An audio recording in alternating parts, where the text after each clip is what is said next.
What's up everyone, John from Beyond ARTV. It is time for another episode of my weekly countdown series, 7 on Sunday. Today I am going to be talking about 7 bands that lost key members, the key ones to their success, and somehow continued to survive and oftentimes thrive. Now with this episode today, I'm actually going to be trying something a little bit different. If you subscribe to my main channel ARTV, which you totally should, it's linked in the description down below, and a lot of you seemingly don't know that I have a main channel that actually has more subscribers than this channel. Anyways, if you watched my rank series over there and have seen any of those episodes, you know that I often use background footage and on-screen images to relay the information while I'm talking about certain points. I appear on video at the beginning and end of the video, and I want to try it today with SOS because I do have a lot of important points that I want to relay to you, and I want to make sure that I'm able to do that. Now, I already recorded the audio for this episode before I recorded this intro that I'm doing right now, so I think it went pretty well, but let me know what you think in the comments section down below. Are you okay with this format? It's not going to be an every episode type thing. Don't worry, I'll be on camera plenty. I know that's important to a lot of you guys, but let me know what you think in the comments section down below. I hope you enjoy the episode. Don't forget to drop a like on it. And I do want to say that with our first pick here today, unfortunately, it is very different than the rest, considering most of these band members that I'm talking about either left the band or else they were kicked out. This one here is actually somebody that passed away, and I hate that. I hate to talk about that, but I did want to put it first because it is a very important one and somebody who contributed so much to the musical scene. So without further ado, here's my first pick for 7 bands that lost key members and survived.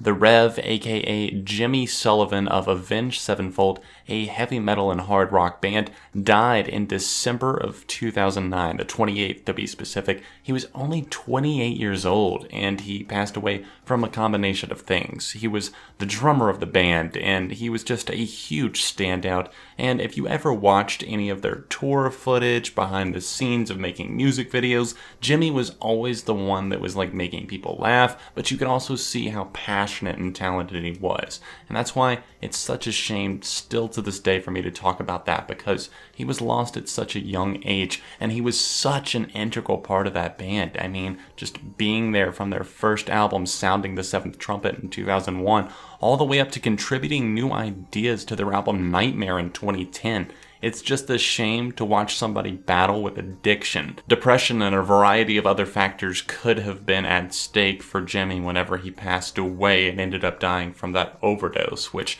included all kinds of pills, alcohol, pills like Percocets, Valium, and just excessive drinking. Maybe just the partying and the lifestyle of being a rock star caught up to him, and it was an addiction he realized had gotten the best of him too late. He was pronounced dead at the hospital as soon as he arrived that December day, and it's something that I still see is so tragic. I see the band members broken about this. I mean, it's hard to see them perform live so far away. The track that they dedicated to the Rev, it's one of their slower songs, but such a beautiful moment. I honestly didn't know if they were going to go on. I heard about this, and I knew that they were working on an album, and I was like, how are they going to finish this? And I have to commend the band Avenged Sevenfold for carrying on. They have a song about that. It wasn't on Nightmare, but still, it's something where I feel like that's kind of been their mission statement ever since. But the drummer, the Rev, was such an important part of this band. They made it through that and mourned the loss of their brother whilst continuing to make some great music, and I'm proud of them for that.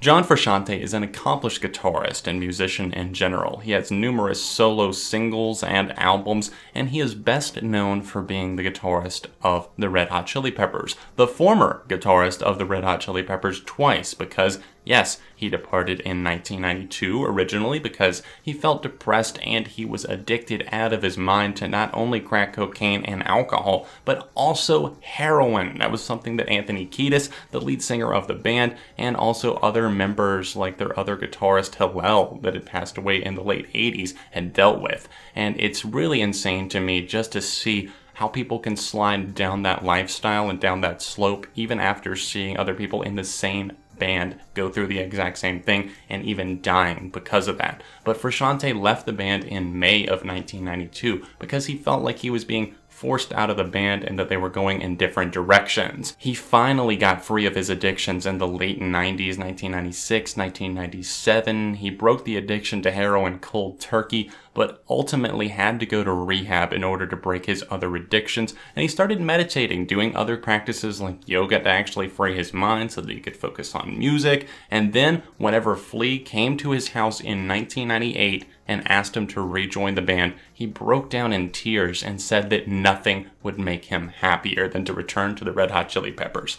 So finally free of that addiction, he returned to the Chili Peppers in 1998, recording their album Californication, one of their biggest successes ever, and you could really see that he was really focused and actually just passionate about music again, and it was so great to see. I think Californication and the albums that came after that, like By the Way and Stadium Arcadium, are some of the band's best. Frusciante did leave the band again right after the release of Stadium Arcadium. He toured on that, and then what were they to do as he announces his departure, because he's once again not feeling the spark, not necessarily feeling the passion, and wants to focus on his solo career. So they do get somebody to fill in, and fortunately that guitarist Josh Klinghoffer is very, very talented. I don't think that their 2011 record was the best example of him really showing and honing his skills, but he was new to the band, and I think that he got it a lot better on The Getaway in 2016.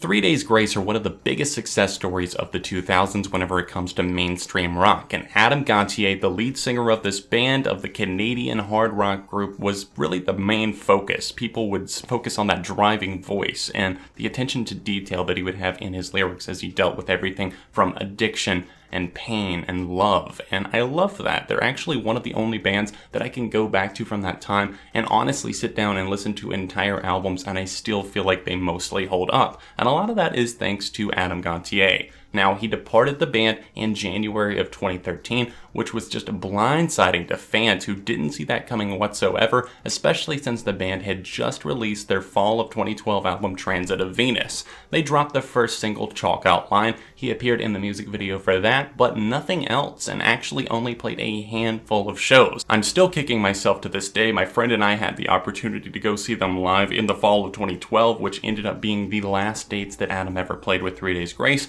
But for whatever reason, I was like, I don't know if this is worth asking off work for. But why did Adam leave the band? It seems like there's some conflicting reports on why he actually left, and ultimately it turned out to be creative differences. Now, at first, he was posting saying that he was leaving due to health concerns, he was worried about himself, and I read that originally and I was like, well, obviously, I and other fans had no idea that he was dealing with any kind of real health problems. I knew he had been through a few things. I think he had some back issues and also some mental health problems as well, as you can see as they've tackled it head on in their lyrics in the past. But I had no idea that he was feeling that unhealthy, at least in 2013. So I think that myself and a lot of other fans started to question what exactly happened here. And I think that over time, Adam slowly started to unravel like more reasons as to why, and eventually basically admit that it wasn't due to his health. He wanted to go solo and obviously eventually form a new band, which is now known as Saint Asonia. I just feel like the quality of the music just hasn't been there since he departed from the band, because you have Matt Walst filling in. He sounds fine on the vocals. In fact, on some tracks, he sounds a little bit eerily similar as he tries to mimic a bit of what Gontier was doing.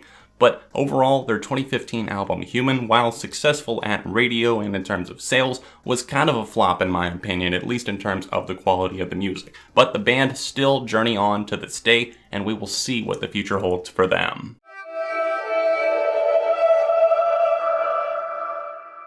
The pop-punk band Blink-182 originally broke up in 2005. Tom DeLonge departed because he wanted to spend more time with family, and the other members had growing tensions with him, and apparently he originally quit over email, or else through a relay through his manager. So it was something where a lot of people were just kind of jaded on it for the longest time, but finally 4 years later they announced their return at the 2009 Grammys. I was watching this myself, not knowing that Blink-182 were gonna be there, and I lost my shit. I had no idea. I was so excited. I just got into Blink whenever I found out that they were breaking up, and I was so mad. I was so sad as a kid. I was like, why did one of my favorite bands that I have just gotten into, why did they have to break up? So obviously I was ecstatic. But it took them over 2 years to get new music out into the world. It wasn't until the summer of 2011 that they finally completed their album Neighborhoods. In fact, they missed multiple deadlines with Geffen and Interscope, their label at the time,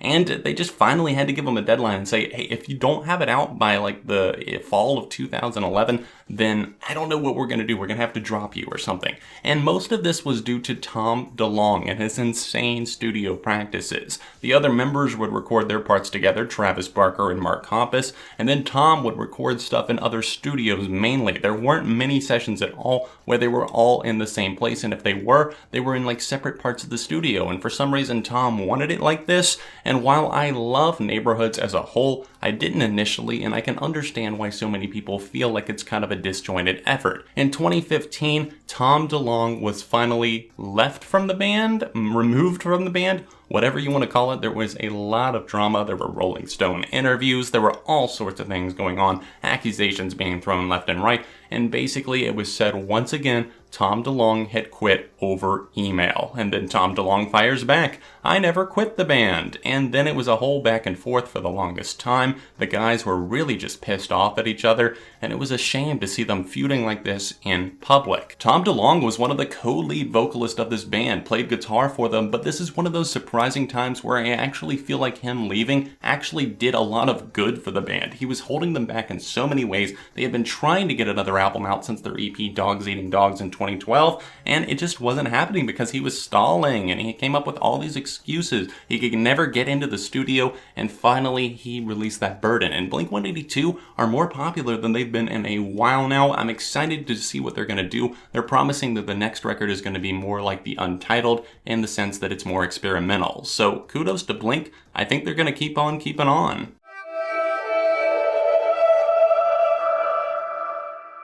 Josh Farro was one of the founding members of Paramore. He was one of the primary lyricists, along with somebody who played the guitar and did a lot of the arrangements in the band. So whenever he left in the winter of 2010, his impact was definitely felt. Not necessarily in the sense that future music was terrible. Obviously, you know I disagree with that if you follow my channel. It's in the sense that people were like, are they going to be able to keep doing this? Especially with somebody who was such a big contributor to the band. And Josh and his brother Zach Farro departed in 2010 on very bad terms. There was a blog post released in December of 2010 where Josh basically confirmed that he had exited the band, so had Zach, and the reasons for this mainly dealt with Hayley Williams, the way that he felt like she was the star of the show. And he disclosed things like how she was originally supposed to be signed to a solo contract with Atlantic Records, but they wanted her to have a band to give her the appearance of, being more indie and DIY. So basically calling her fake, saying everything was staged and planned, and also just dropping the fact that he really didn't like the touring schedule and how he wasn't getting the attention that he deserved, and the other members weren't either when compared to Hayley. So he left the band, and for a while he was kind of silent. Paramore almost broke up multiple times. Hayley Williams was pretty much destroyed by this and almost felt blindsided, I feel like, because she felt like they had repaired things in the recording process for brand new eyes, and then everything seemingly just came undone again. So obviously her confidence was shot for a while. People didn't know if Paramore were going to keep pressing forward, but they were down to a trio at this point. It was Jeremy Davis, Taylor York, and Hayley Williams, and the self-titled came out in 2013 and was an amazing comeback feat, something that mixed pop punk, and alternative music, all for an amazing hour-long album that just rocks. But then they were struck again. They've lost so many members. Obviously, Josh is the one that I'm mainly talking about. He ended up going solo, started his own project named after his last name, Farro, and he released an album that came out, Walkways, in 2016. It was okay, very poppy, but Paramore again faced losing members after Jeremy Davis departed the band. But Zach Farro came back after Laughter dropped, and it was fantastic, so I'm excited to see their future.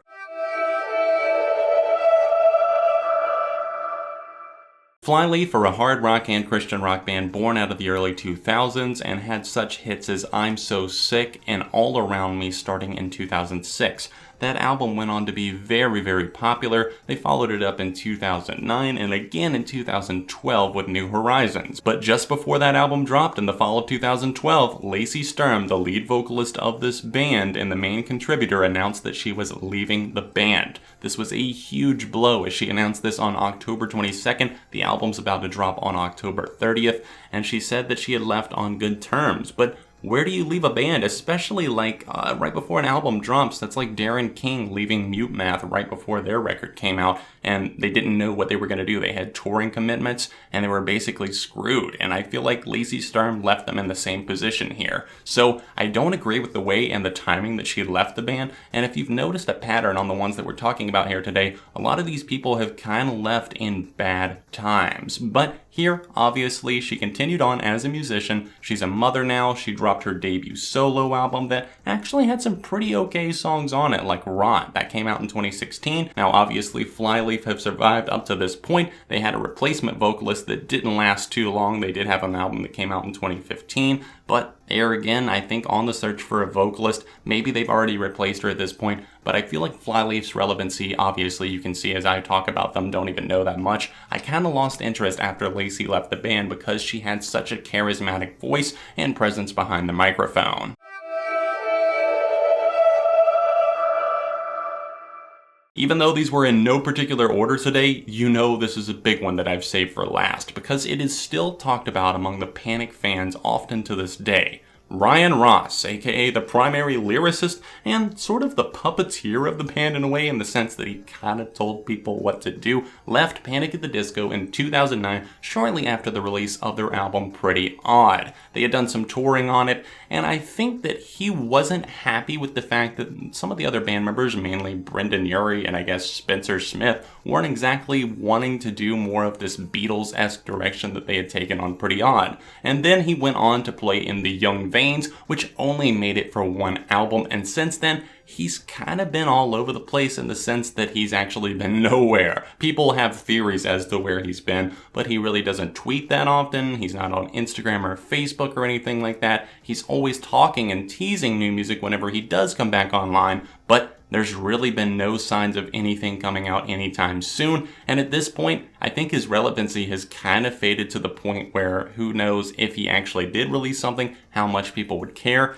and if him and Brendan Urie have actually made up. In the summer of 2009, Panic at the Disco, with the newly re-added exclamation point that had been dropped during the Pretty Odd era, returned with new perspective for the film Jennifer's Body and its soundtrack.